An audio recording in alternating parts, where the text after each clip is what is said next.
Thank you so much. Thanks for being with us on a Tuesday night, the greatest night of the week. Thank God it's Tuesday. On behalf of First Amendment Sports, I'm Ken Marangolo, welcoming you to the First Amendment Sports Basement Podcast Studios in the heart of Kensington, Maryland.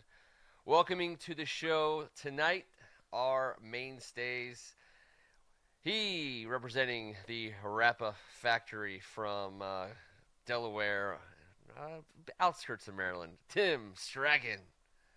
I do have a lot of pride in this T-shirt. I don't know why, but Scrapple is delicious, especially with a lot of ketchup. I don't know about the ketchup part, but you were right. You're wearing the right shirt, and I'm just gonna go with it. To each his own, man.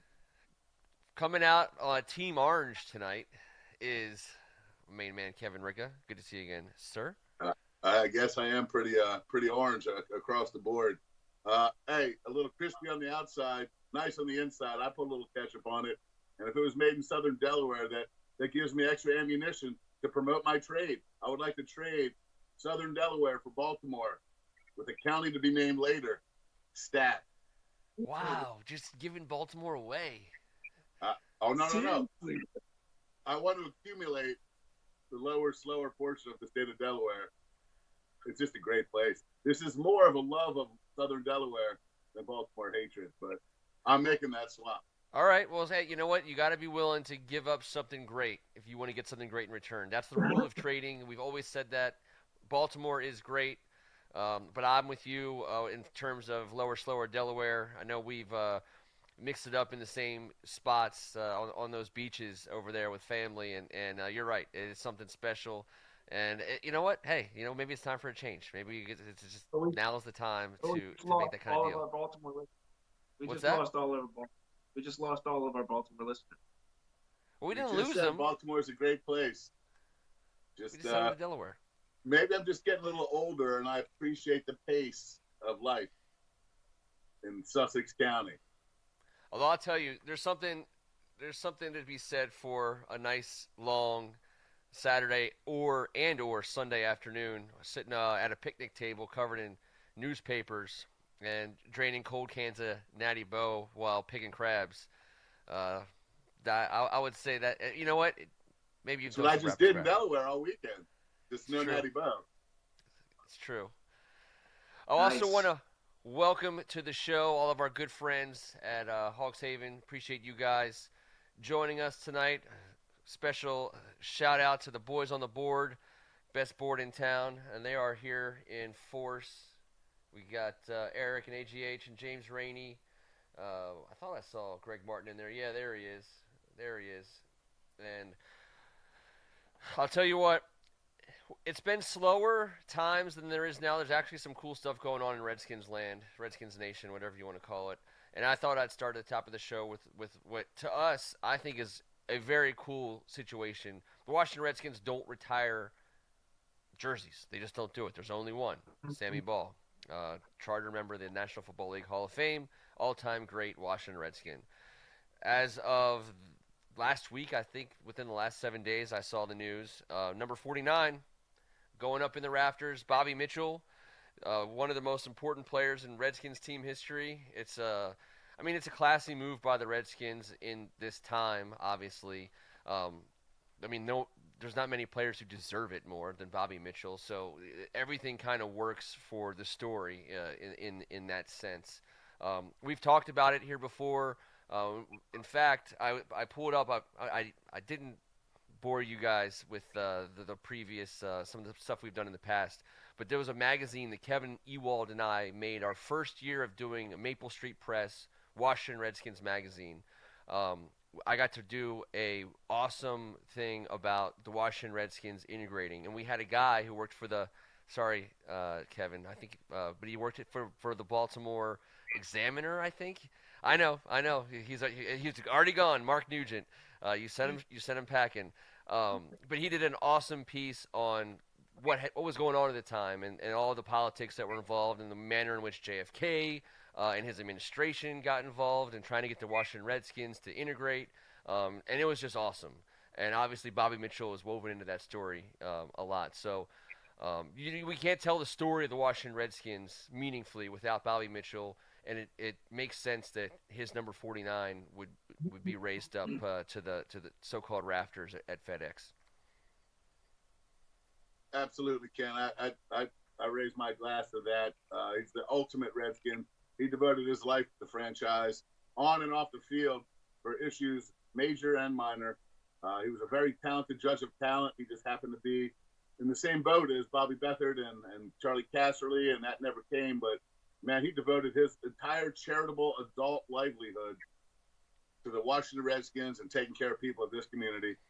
Incredible guy on the field, class act off. I was lucky enough to meet him a bunch. My grandfather and him, I've said before in this show, ran a bunch of golf tournaments. I'm ecstatic to get rid of the one statue that we don't need to talk about and the one that's now here for eternity. That's a great trade. That's the best trade we've discussed all evening by far.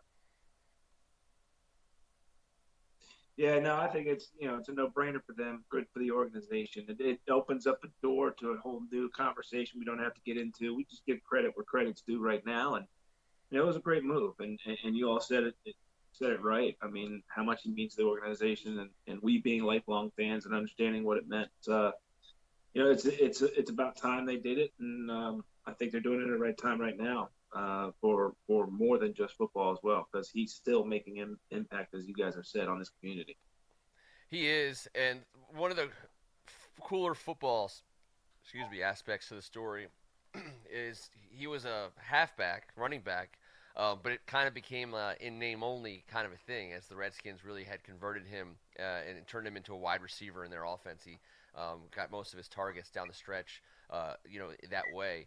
And I know that Antonio Gibson was never going to be wearing number 49. In fact, that was never even discussed as an option. But the transition from yesterday to today in terms of the Washington Redskins franchise is cool because anyone who appreciates the Redskins history and has any sense of what Bobby Mitchell was all about knows that he lined up in the backfield and was the toughest guy on the field, but at the end of the day, he was probably also the best wide receiver. And Antonio Gibson has a long way to go to prove he can be that in the National Football League, but that's exactly what they're hoping he will be and can be. And that to me, that's exciting because sometimes you think of these guys who played decades ago, and you try to imagine how they would fit in today's league. And Mitchell's the kind of guy who you don't have to do much imagining. The imagination isn't really required. He was a great player. He would be great in any era. And the players that are great now are great because of those kinds of things. The ability to impact the game in multiple ways, the ability to line up in multiple spots, and then, of course, the ability to play for coaches who are willing to, move him around and find ways to get him the ball. Well, he always had to be creatively used. He started off his career with Jim Brown in the backfield. You got two studs, you only got one ball. So, he evolved and turned himself into quite a polished receiver. And if you look back at his stats, there's about a 4 or 5 year span where he had modern day receiving stats while getting about 400 or 500 yards on the ground a year. The ultimate weapon in the Marshall Faulk mold, and we can only hope young Antonio Gibson could scratch that surface. But I see what you're saying. Shoot for the stars, see what happens. See, I know you wouldn't mind lining up under center and have a guy lining up behind you who had the ability you could hand it off to him, or in about 2.6 seconds, he would find himself an opening anywhere from 10 to 30 yards downfield to throw it to him.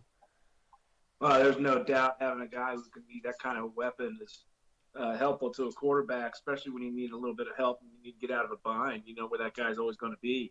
But, I think what's even more special about what he did on the field is the fact that, the Bobby Mitchell golf tournament still talked about. It still impacts everybody. You hear about it every year when it comes around. That in and of itself, too, just shows the impact that, football, sports can have on life. And, again, just very important in the time that we are right now. As far as really other big news in terms of Washington Redskins or the NFL for that matter, there's not much. I guess the news trickles in when a guy comes down with coronavirus and they continue to put on a brave face at NFL headquarters and say that they're going to charge on and have this season. Um, I think we talked about this a few weeks ago about how and in what manner we can be encouraged by other pro sports, stacking up and figuring out a way to make it happen by making it safe. And so the NBA is on its way back as of, 2.5 hours ago. Major League Baseball is back on with a 60-game season as they're trying to figuring out a way to make that safe for the players. Hockey is going to make its way back. And so I think there's this hope that all along the NFL has said, we're having a season, here's our schedule, this is how we're going to do it. And in the background, they've been trying to make all the moves they can to figure out a way to make it safe for players. The fact that these other sports are coming back, I think, gives me a lot of hope that the NFL is not going to ultimately be delayed. But I guess it remains to be seen how they're going to pull that off, guys. I mean, their job is hard because their organizations there's a lot of people and there's a hell of a lot of contact. Yeah, everyone's got a plan until you get punched in the mask, apparently. Yeah. And I like that the NFL has set a precedent in order to, readjust. But they've as Ken said, sacked up and gone ahead and dictated their plans to everyone else. They're not being dictated to until they are. So I like that that's in place now. We'll see what happens. I know that Catholic University, a local college I went to here in town, just announced today they're going to start school a week early, and they're going to end all campus life at Thanksgiving to try and give people a couple months at home on the backside. So everyone's got a plan. Everyone's going to try and execute it, and hopefully we all get to the point where it works. And, I hope that NFL's works because we're sitting around. Might as well have some of that ball on TV because we haven't had anything in forever. Well, and they no can one dominate each other in golf. I mean, of course, golf will still be on for a while, but I mean, the NFL is going to have no competition. I don't mean to be, I'm not trying to be a Debbie Downer. I just don't see how college sports is going to happen. If you're not paying kids to play ball, and then you can't let TV contracts dictate whether or not college kids play ball. If you're not going to put kids in dorms and classrooms, how are you going to put kids on the field to be gladiators for the rest of the country to watch? Hopefully they figure it out. Hopefully there's an answer and a solution. I know those programs, we talked to Mike Laxley T a couple weeks, not too long ago. They're acting like it's going to happen, and that's the only way you can go about it. But I guess my point is, whatever happens there, I think it's more likely that they'll err towards safety on the college side, which they should because it's kids who aren't getting paid. The NFL can dominate the week. I mean, you could have a game Thursday, Friday, Saturday, Sunday. You could have games every day if you wanted to in the NFL. Well, I think it's looking bleaker at every level right now than it was, say, a week ago. I think it's bleaker, the as you say, down to college and down to high school. I was pretty confident maybe 2 weeks ago that it was actually on track to start on time. Now I think it's even at the NFL level, maybe let's hope for the best, and they're still planning for some of the worst scenarios at this point because it only takes one outbreak, man. This could derail really quickly. So they have to have a couple different scenarios in mind, and I don't know. This is hard to predict, but I think it may get worse before it gets better. Anyone want to talk about cereal or soup, or what are we going to do? No, come on. No, I know. I'm just because I agree with what you're saying, and I hate the reality of it. That's all. Yeah. I don't know what else to say about my whole point is that the NFL has a real opportunity in the next few months to solve some issues. Yeah. Hey, let me be Mr. Positive for a second. And I've been working on this, and I wanted to give you guys a chance to call me an idiot yet again and potentially grade this idea. I think the NFL needs to bubble up, all right? 4 18 bubbles starting right now. Just get him somewhere immediately. 4 18 bubbles. An NFC division and an AFC division in each bubble. And you can line them up the way they would otherwise be lined up because that's how they would play this season.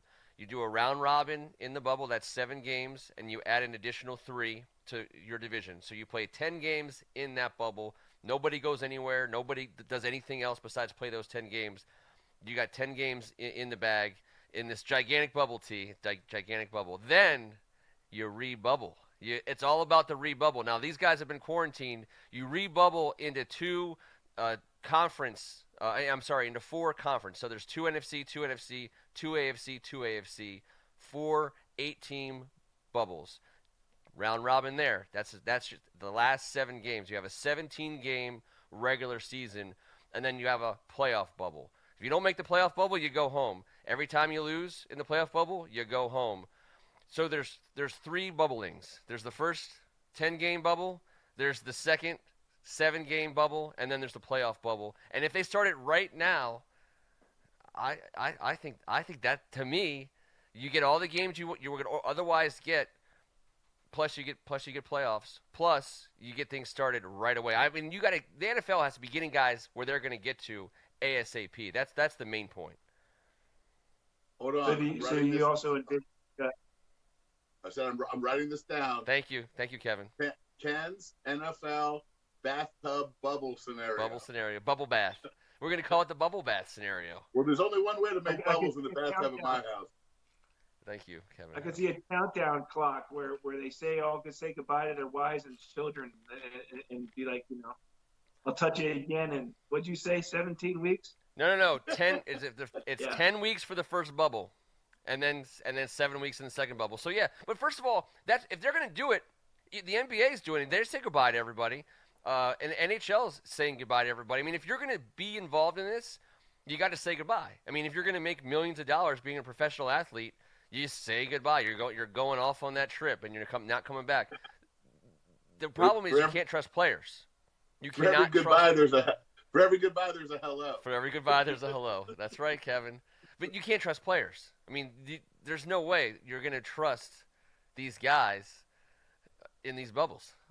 I just don't know how it's going to happen.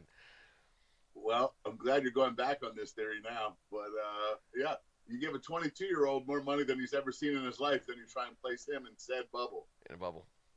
Good luck.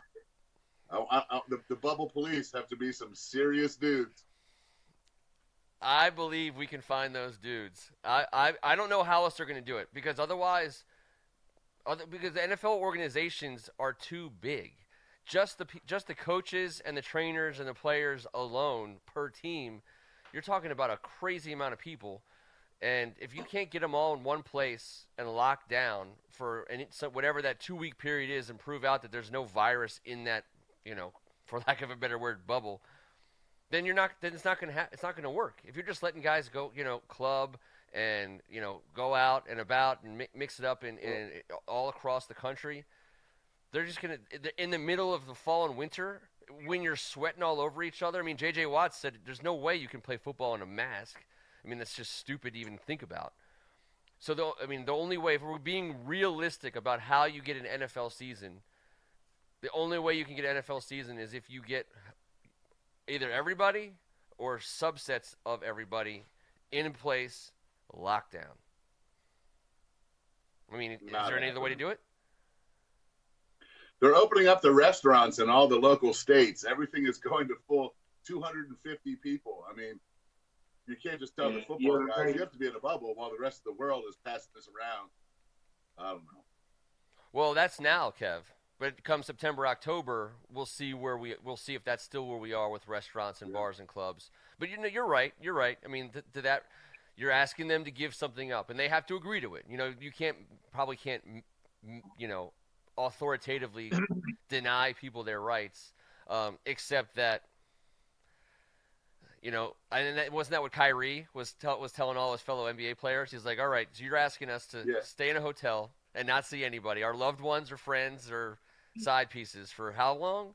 Who's paying for our dinners? Who's paying for our entertainment? Who's buying us this? Who's paying us that? That's what Kyrie said, right? It's like a very dystopian, like modern day gladiators feel. everything about everything we've done since March and everything we're going to do until next March is going to be weird somehow, some way. And not just weird the way T thinks the basement is weird sometimes. I'm just saying, like, it's going to be different. Like, the solutions to these problems are going to be weird. So I'm pushing my bubble plan. I know Greg Martin's not a big fan of my bubble plan, and I can't say with a lot of certainty that Kevin and T are feeling very bubblicious right now. But there's a chance. There's a chance. If they're listening, I think there's a chance.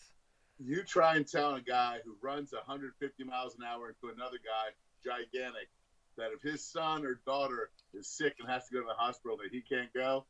Good luck. He can go, but you can't come back for 2 weeks. Yeah, well, That's what they're doing everywhere. I mean, guys are saying, and who was it? There's a player in the NBA who has that exact situation. yeah, but the NFL roster is a lot different. What if your two quarterbacks leave the bubble? Now what? Oh, so Kevin, that's a great question. There's Now a you gotta roster bring it up. expansion in this bubble plan. I know, but He's got a bubble expansion to the bubble. Bubble expansion. yeah, but if there's 4 quarterbacks in one quarterback room, guess what? They can be bubbled up all they want, but they're not playing for 2 weeks. You got to bring 3 more quarterbacks in. No, This bubble plan's like it's a fart in the tub, Ken. no. He's got First of all, 5 that's bubbles. bubble. There's bubbles there, and secondly, you're gonna have to And that figure one out ways stinks. to do it. There's only virus in I that always room. had 2 bubbles on the side. I always did. I don't know why. It was just a weird feeling I had What's that? that you like to do bubbles on the side. Bubbles. Strange. It's all about the bubbles, bubble boy. All right, well, I can't solve everyone's problems, every Tuesday night, but we're just getting started.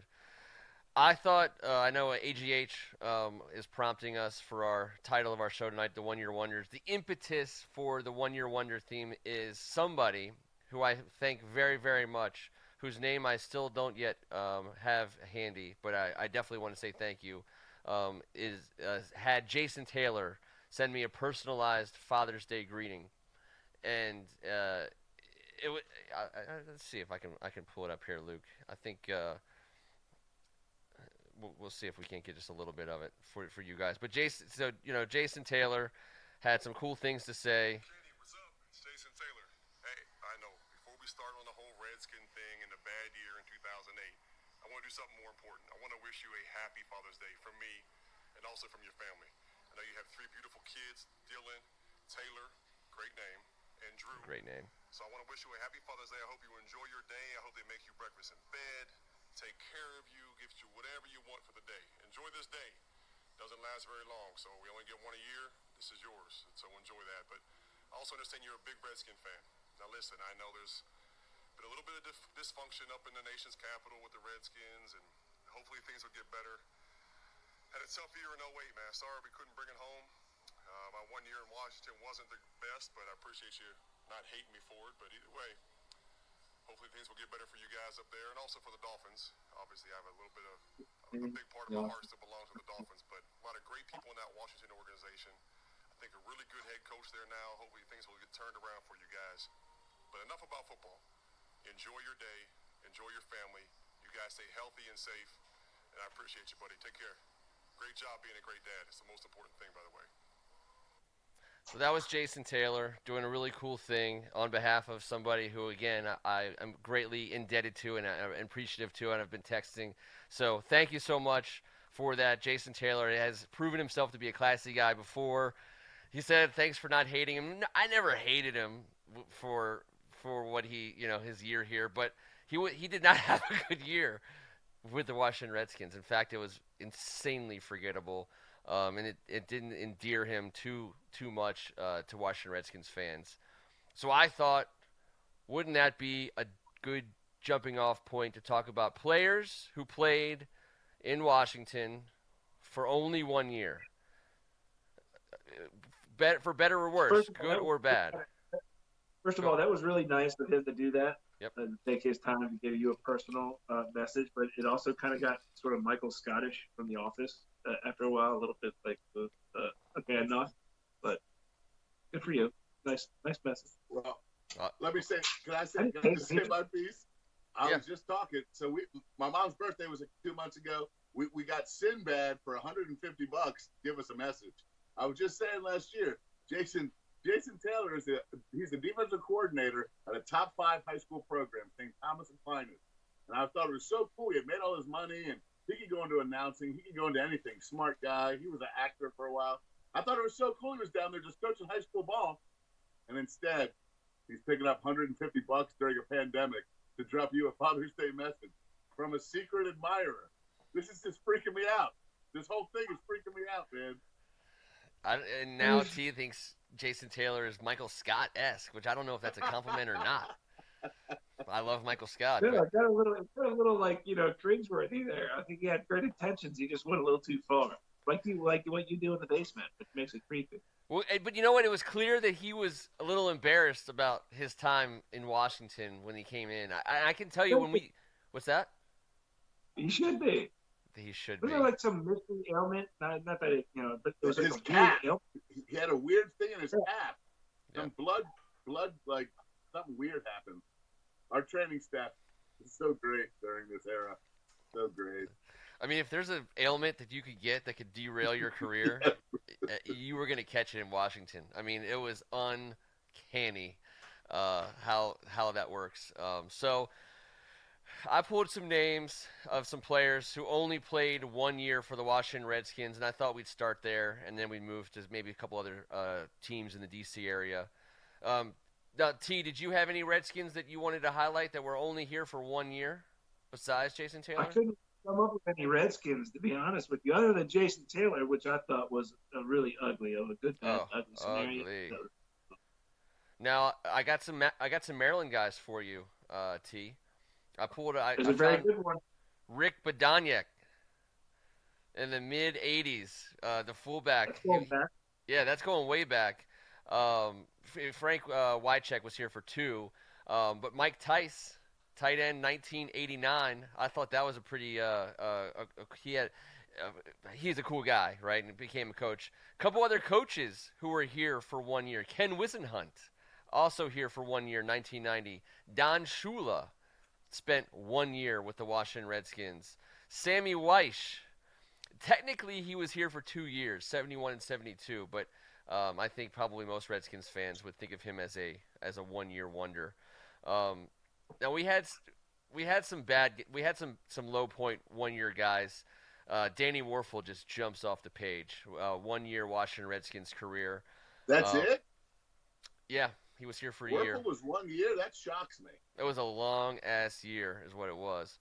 You know what else I was shocked at? Who only had 1 year here? Adam Archuleta. Now he basically injured himself out, I believe, no, terrible. after signing a huge contract, becoming the highest paid safety in the history of the NFL, and his lady friend Jennifer Walcott. But Adam Archuleta, 1 year. Tony Banks, 1 year in that same time frame. Donovan McNabb, 1 year. Traded on the backside. I don't even know how we pulled it off. We got something for him when he went to Minnesota. That was just ridiculous. And I'm dipping down low here, Kevin, because we're gonna finish super strong. But T.J. Duckett, a 1 year Redskin. That was just, and I don't believe he ever actually saw the field or played it down. We gave up a nice draft pick for him. We sure did. That was the Joe Gibbs was trying to block somebody else from getting him. Jim Youngblood, after a good career, a bunch of years with the Rams.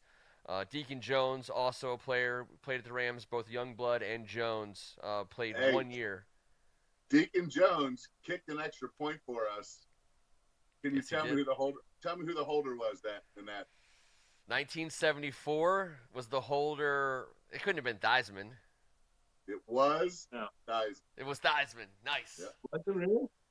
Yep. That's great, Kevin. I did not know that, but I He was a in backup 1974 quarterback, special teams, punt returner, holding for Deacon Jones. That's great. That is great. Sean Alexander spent a year here I in have his 2008. name written down. David Akers, before he became a really kind of a classy kicker in the league and had a good career with the Eagles, he spent a year here. I did not write all the names of kickers down. I only wrote one other kicker. There was a ton of kickers here, obviously, for 1 year. Durant Brooks stands out because we drafted him. I think we spent a 5th round pick on him as a punter. He was the Ray Georgia guy. Tech. What's that? Yeah, Georgia Tech. Georgia Tech. He was a big college punter. Tom Tupa also was here for a year, and I put Tom Tupa down for all of our Hogs Haven friends. I tried to interview Tom Tupa when I first started Hogs Haven back in 2010, 2011, and Kevin Ewald got the number for Tom Tupa and emailed it to me and said, "Hey, call this number. It's Tom Tupa's number."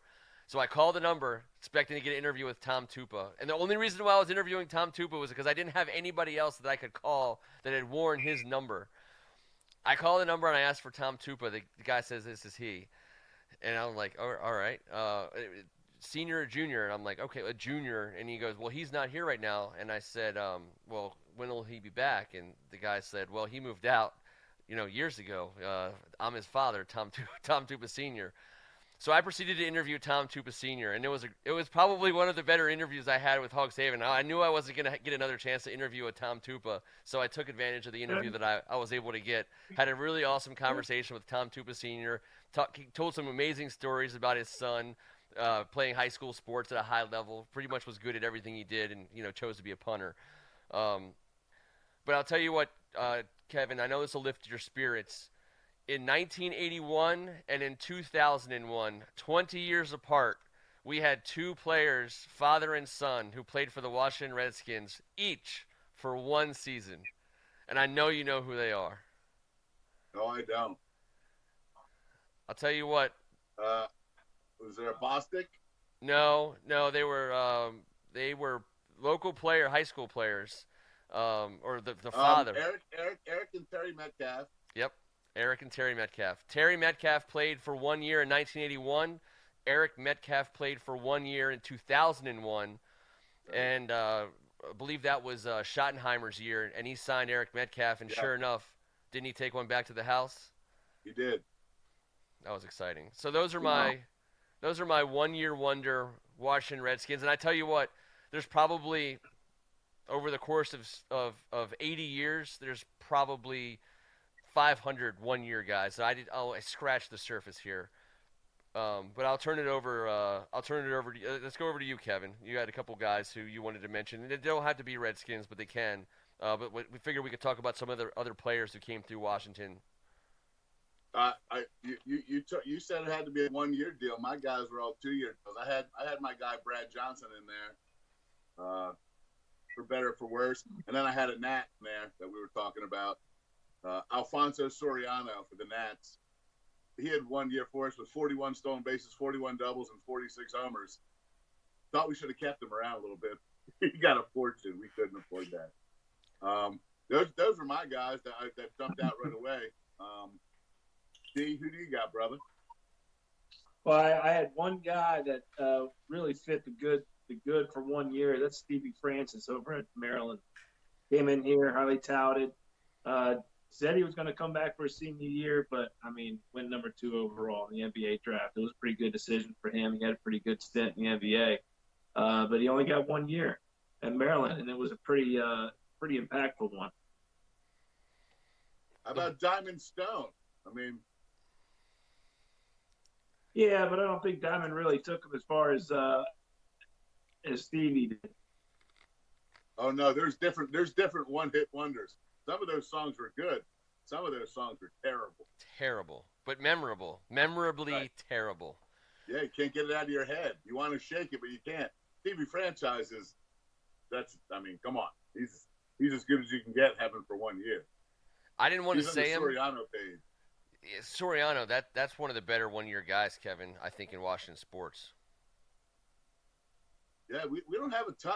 Listen, we're old enough that the era that we remember, you played on the team for 7-8 years at a minimum, or else, something weird had to have happened. You got cut or you're out of the league. So, now the way college basketball is, everyone's a one-hit one. There's some suggestions from the board, and of course, these are guys that I'm just less than excited. There's one that stands out. I think James Rainey said Vince Lombardi. I think he was here for a year, and that is a pretty big deal. Year. Yeah, so that's got to be the highlight because Deion Sanders, I'm not a Deion Sanders fan. and he You're essentially not a Deion retired. Sanders fan? No, I'm not. Ooh, I love that guy. I know he was brutally average for us. But anytime a 20-year-old man says, Detroit better not take me, because I'll make them make me pay so much money they'll have to put me on layaway. Mm, I just loved it. Plus, he took a helicopter to go play for the Braves. It was pretty cool, man. it was I his, didn't. I didn't love him as a Redskin. I didn't love him as a Redskin, but overall, he's a great follow. I was greatly disappointed in his Redskin year. I Yeah. promise you that. But now that time has passed, overall, he was entertaining as hell. He was.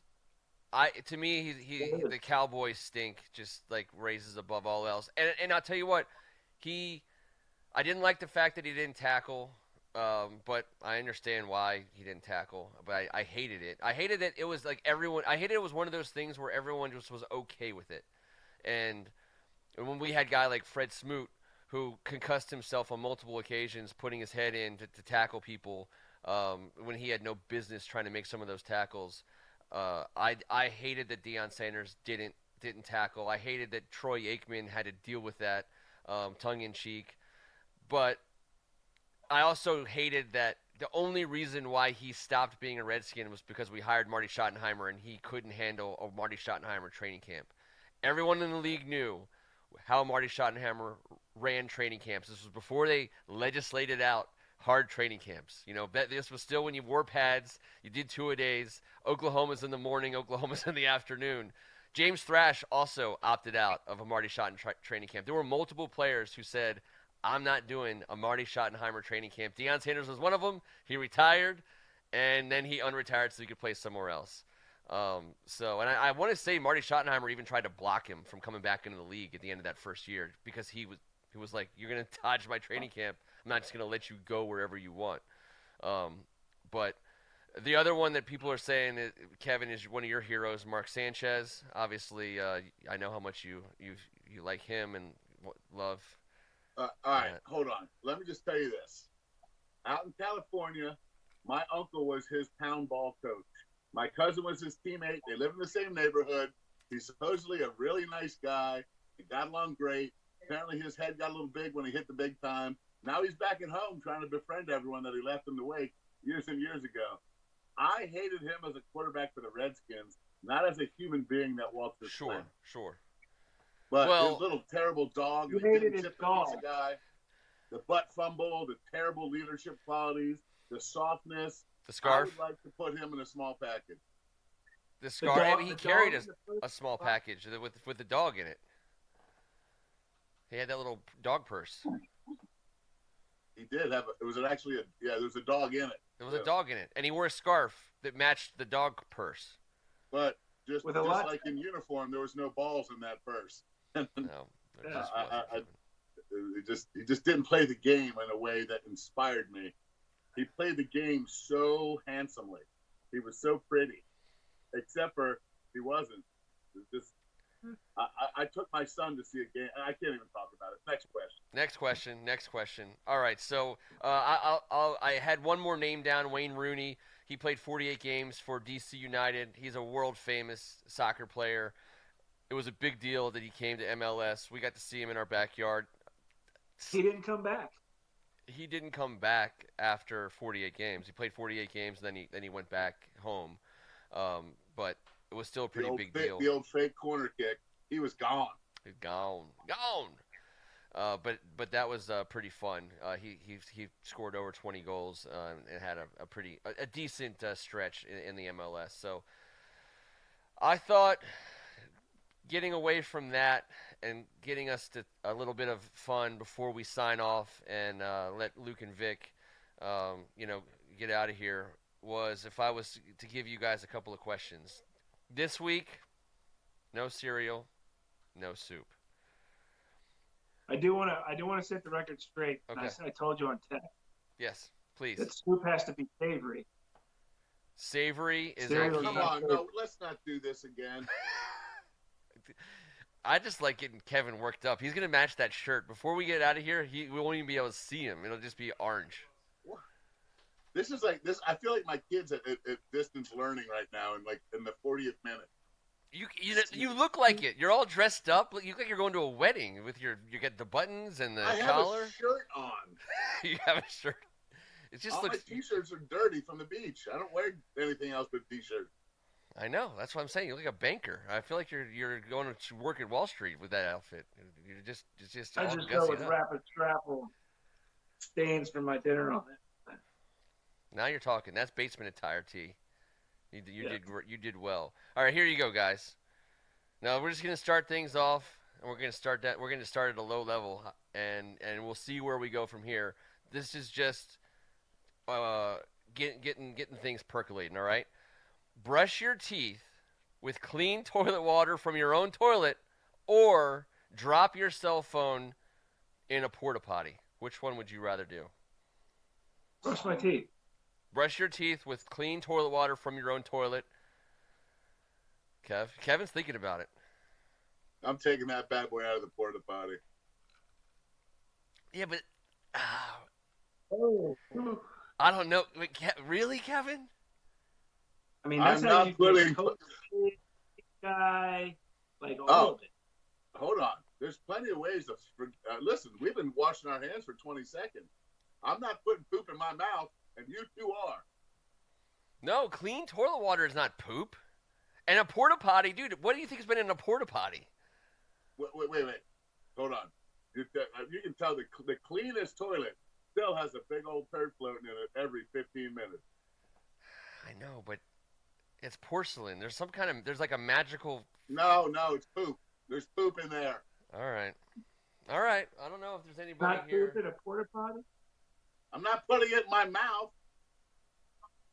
All right. This is a total. I'm answering this on a poo to mouth ratio. The zero poo in my mouth to poo on another part of me is what I'm going with. You have to have a policy, Kevin, and you've established a policy. And you know what? I have another poo-related one, and I wasn't going to use it, but since you have a policy, I'm going to use it. Would you like to know? I'm sorry. Would you like to not know that you smell like poop, or would you want to always smell poop that no one else can smell?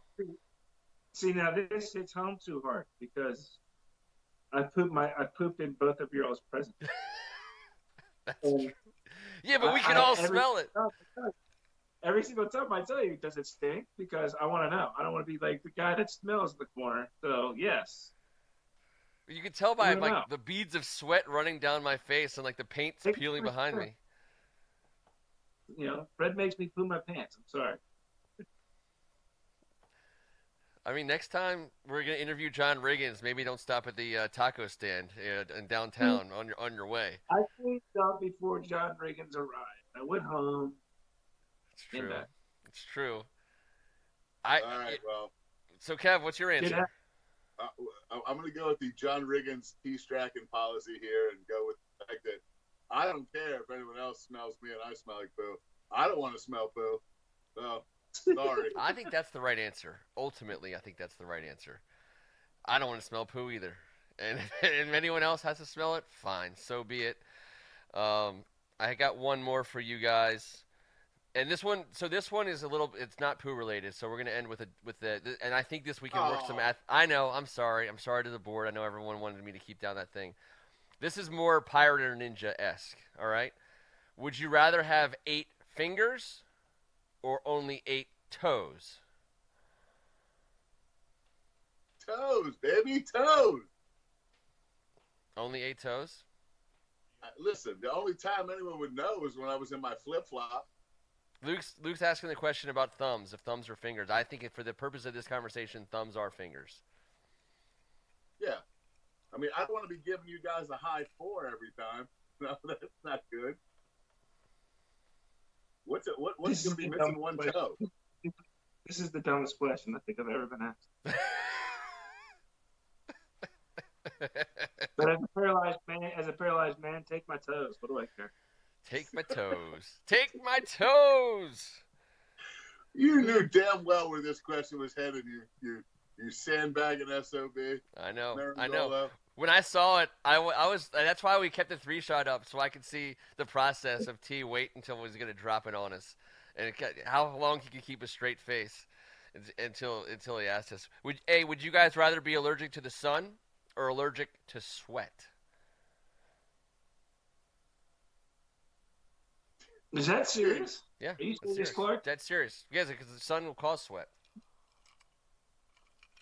Again, I'm paralyzed. I don't sweat. This is a terrible question. Yeah, but I know it's tracking again.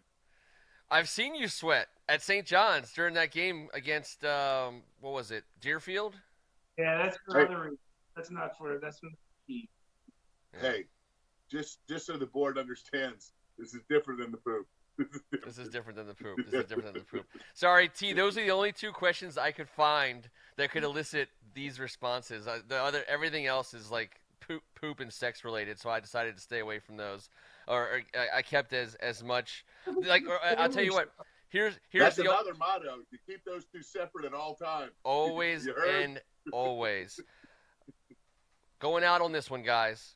Would you want to sneeze whenever you say a word that contains the letter E, or vomit whenever you say a word that contains the letter Z?